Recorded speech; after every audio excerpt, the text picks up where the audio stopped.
È emerso che i ladini bellunesi non godono dei diritti che gli sono riconosciuti dalla legislazione internazionale, da quella dell'Unione Europea, dalla legislazione italiana e da quella regionale, che giustamente garantisce, tutela, protegge le minoranze linguistiche perché le considera un patrimonio culturale e sociale della comunità veneta, in questo caso della comunità bellunese oppure delle altre comunità che le ospitano. Questa mancanza di tutela è uno scandalo da tre punti di vista. Primo, perché la Regione Veneto ha decimato, diciamo così, i contributi con i quali sosteneva gli istituti ladini, i quali facevano delle attività culturali di vario genere per mantenere coesa la comunità, per dar loro la possibilità di coltivare lo studio e l'uso parlato, anche l'evoluzione della lingua ladina in territorio bellunese, mentre le province di Trento e Bolzano finanziano gli istituti ladini della Val di Fassa a Trento e della Val Badia della Gardena in provincia di Bolzano, rispettivamente con 700.000 euro l'anno e con 1.200.000 euro l'anno solo per la cultura, perché poi queste due province fanno anche altre iniziative. La Regione Veneto finanzia le minoranze linguistiche del Veneto nel loro insieme con 43.000 euro l'anno, e cioè una cifra irrisoria che serve a malapena a tenere in piedi gli istituti ladini.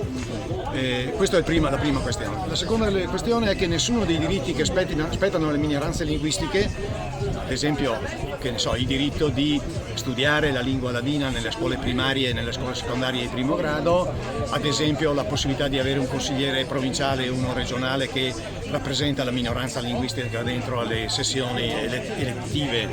delle due istituzioni, ad esempio la possibilità di ricorrere ai tribunali amministrativi per atti contrari alle norme internazionali di tutela delle minoranze ladine. Ma c'è una terza ragione che è ancora più forte delle prime due, anche se ne è una conseguenza, è che la mancanza di tutela delle culture locali, delle lingue locali, delle identità locali,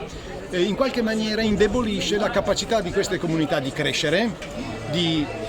garantire il progresso nei luoghi in cui hanno sempre vissuto da secoli. Non dimentichiamo che il ladino in provincia di Belluno si afferma prima del volgare italiano e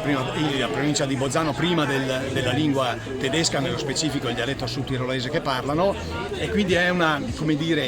cultura fortemente radicata in questi territori. Senza questo radicamento ciò che viene meno è la coesione sociale, che indebolisce demograficamente le comunità. Infatti le comunità ladine della provincia di Belluno hanno perso il 30% dei residenti, mentre le comunità ladine di Fassa e di Val Badia e Val Gardena sono cresciute in media dal 51 al 2022 di circa il 15, 18, 22%. E quindi assistiamo proprio a una mancata attività di riconoscimento dei diritti dei ladini, che poi ha degli effetti concreti che si manifestano nella perdita di controllo delle attività economiche. Ad esempio Cortina, che è uno dei comuni ladini, ha l'82% delle attività commerciali del comune di Cortina Ampezzo che non sono di proprietà degli ampezzani. Il 60% degli alberghi di Cortina Ampezzo non sono più di proprietà degli ampezzani, e così via. Questo vale per anche altre situazioni. Ora, l'unica cosa che ha salvato queste comunità dall'estinzione precoce, cioè prima di adesso, è che per fortuna gran parte delle proprietà dei terreni, dei boschi, dei pascoli, dei terreni agricoli sono di proprietà regoliera, cioè proprietà privata, indivisa dei residenti nativi, altrimenti tutto questo sarebbe terra da business per gli altri. Ora, questo scandalo deve finire, e lo scandalo che la Regione Veneto fa l'indifferente rispetto a una propria legge che ha approvato di tutela dei ladini deve finire, perché altrimenti qui si tratta di una volontà, non più di una colpa lieve o grave, ma di una volontà di cacciare via i ladini dai luoghi in cui vivono.